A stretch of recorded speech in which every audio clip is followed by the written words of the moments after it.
I'm Rachel from 7 in All, and today I'm coming to you with a mid-semester update just to let you know how it's going in our homeschool. If you've been here for a little while, you may have seen my curriculum planning videos with our plans of what curriculum we were using with the 9th grader and the 4th grader, and also my morning basket video for what we're using for our morning basket for family subjects together. And if you haven't seen those, I will put them in the description box below so you can see me all bright and fresh before the school year had really begun. And now we are here just about halfway through the first semester. We're almost about to take our mid-semester fall break. And I'm going to let you know how it's going with the different subjects that we chose. Hi. Just a second, I'm here to interrupt myself for two important announcements. One, this is part of a collab hosted by Shasta at Abiding Farmhouse. And this collab is just for giving you an update on how our homeschool semester is going. You saw our plans a few months ago, and now we want to talk about what's working and what's not working and what are things looking like in real life, and kind of share our thoughts on the new things we're trying and the old standbys that we're using. And so I'll be linking Shasta's channel below. She has 8 kids. What a coincidence. Our family also has 8 kids. I'm the oldest of 8, and I'm homeschooling my youngest sisters who are still school age. So I'll link her channel and the playlist link below so that you can check out the other moms in this collab. And number 2 important announcement, if you're here and you're wondering why is this all about homeschool now, where did the family vlogs go? Well, they went to 7 in All Adventures. So I'll be putting that link in our description now. That's our new family vlog and adventure channel, because we were just too adventurous for one channel alone. So you can check out 7 in All Adventures and see what we're doing over there as well. Okay, back to the video. Now, if you watched those videos, you know that we are doing a few things that are new to us this year. We started some of our subjects back around July, and then some of them started in August. They kind of trickled in. That was just because of when we were able to get books delivered here. So some of those we had to wait for. First one I'm going to bring up is South America from Gather Round. It's a unit study that we are doing about 2 days a week on loop, with Mystery of History the other 2 days a week. And this has been going very well. We are about 8. I think we've finished the first 8 lessons out of 20 lessons in the book. So we've gone through 4 countries. I think the kids are really learning a lot. Depending on their ages, they might like it better or not as well. The 4th grader, she says every time it's her favorite part of the school day. And I'm using that for their big kind of research and writing opportunities. So my goal is to every single week do at least one opportunity for them to research and to write a formal paper, 1 to 2 pages on a topic of their choosing related to the country. So we've had topics so far related to Fortlandia, gold mining, politics in Venezuela, different kinds of topics like that. And then at the end of every week, or at the end of every country that we learn about, I'm having each one of them make their own little memory cards. And they're usually using colors of the flags. They're putting in their own, what they want to really remember about the country. I encourage them to put in the country's capital and important facts about the country. Some of them do a more story format. This was a creative interpretation of Colombia and Venezuela being siblings, fighting, going to the same school. So they're allowed to put some creativity into this, but this is kind of their way to sum up the country at the end, is they make their little country cards. And we have been using cards and memory cards quite a lot more than usual in homeschool this year. Maybe I'll be able to put in some pictures here.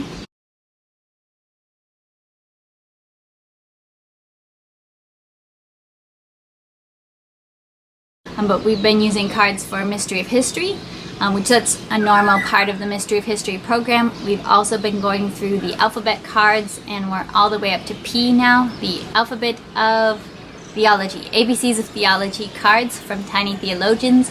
We've been going through those very quickly, and those have been awesome. So we've been using a lot of cards this school year, and we're liking them. Next, if you saw my morning basket video, you'll see that we are using Fix-It Grammar, Book 1. We have been going through this 1 week a day, so we are we've finished the 17th week out of the 33 weeks in this book. Because for us using this with older kids, one day seemed way too short and way too simple at the beginning of this program. And we did opt to start at the beginning of the program because that is what's recommended, so that kids can get used to the notation that they're using and the way that they explain each part of speech. So that's why we made that choice to start at the beginning, even though it's kind of probably easy for where our kids are at, since we have a high schooler and upper elementary. Although it's still good, it's still not necessarily a piece of cake. So we've been going through it a lot faster. I do have a couple quibbles or maybe complaints for me about this, which is mainly coming from the fact that I'm really a grammar nerd. So I think especially because this particular book was designed to be used with lower level students. The whole series is meant to be used with grade 3 through grade 12.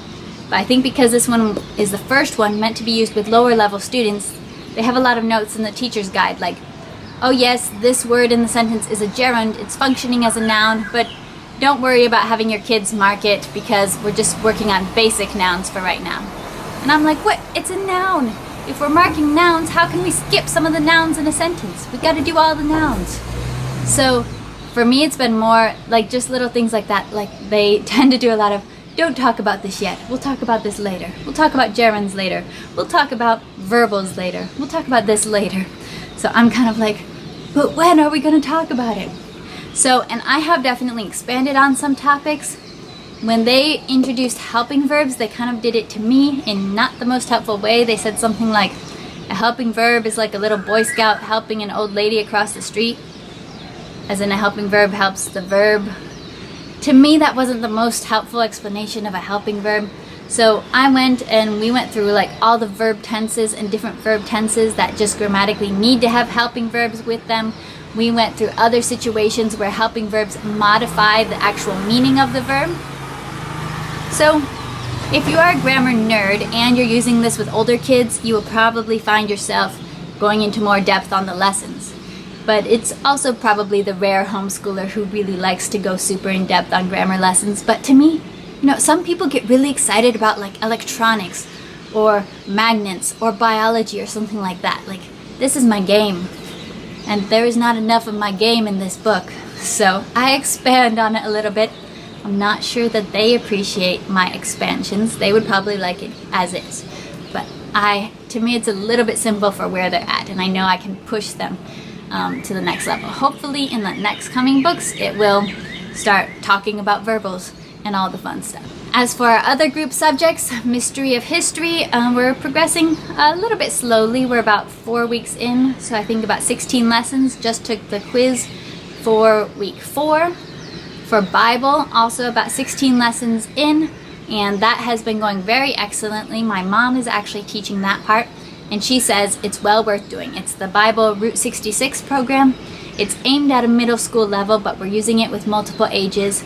And if you don't know my mom, she is really picky about Bible stuff, and she's saying this is super good, well worth doing for it, really getting into knowing what's the Bible all about, what's this book about, what's this book about. So she's liking that. For math, we made a little bit of a change. We added in Math-U-See Algebra for the 9th grader, and that has been different. She's been doing Life of Fred before that for algebra, and I got into advanced algebra with Life of Fred, but my mom just wanted her to kind of have more practice and to really get those algebra skills solidified. And their response to that is pretty much like, it seems like a very normal math program, not very exciting. I think they said it's pretty hard to get excited about math when it's a different kind of math and you've been using Life of Fred. So that is, but it's going well. This is our first time using Math-U-See for the older grades, and they're like, it's okay, it's solid. I think it's solid. For math, we made a little bit of a change. We added in Math-U-See Algebra for the 9th grader, and that has been different. She's been doing Life of Fred before that for algebra, and I got into advanced algebra with Life of Fred, but my mom just wanted her to kind of have more practice and to really get those algebra skills solidified.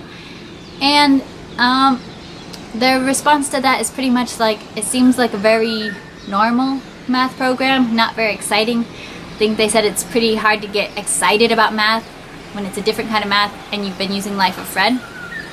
So that is, but it's going well. This is our first time using Math-U-See for the older grades, and they're like, it's okay, it's solid. And both the 4th and 9th grader are continuing with their Chinese. I've been using the Sage readers, and we've been going through, so we've been learning new characters through that and writing them. We've also been going through the Usborne First 1,000 Words in Chinese book, and usually just whatever page we're working on, whatever 2-page spread in that book we're working on, we won't just sit down and like say the words, but we'll kind of use that to spark some silly conversation at times. So if we're having a verbs page, action verbs page, I'll challenge them, hey, you know, pick 3 verbs you're not very familiar with on this page and let's make sentences out of them. And then we make one basic sentence and then we change up the sentence and we add in more information and we try to expand off of that. So I really try to do a lot of conversation practice in their Chinese. And we're still just building into basic characters through the Sage books. I will also have them copy the new story that we learn every time we learn a new story in Sage books. And I think that helps a lot with writing practice as well. I think that's really all the main new things or change things to update you on. We've been homeschooling a very long time, so some things just kind of seem to be automatic or just part of the normal routine. So I know I didn't mention every single subject here, but those are the ones that I wanted to do a little update on, so you can see what I was talking about from my hauls and from my plans for the year and then how it's going right now. And this is just an update for the big girls. It's not for the little guys at all, as you can probably tell. I'm talking about all the big kids' schoolwork and how we have been able to use the new curriculum and the general rhythm we have going. So it's been a good school year. I think we're really hitting our rhythm and we have liked putting more of the subjects together as a group. If you like this video, please give it a thumbs up and do subscribe to our channel. 7 and all. Bye!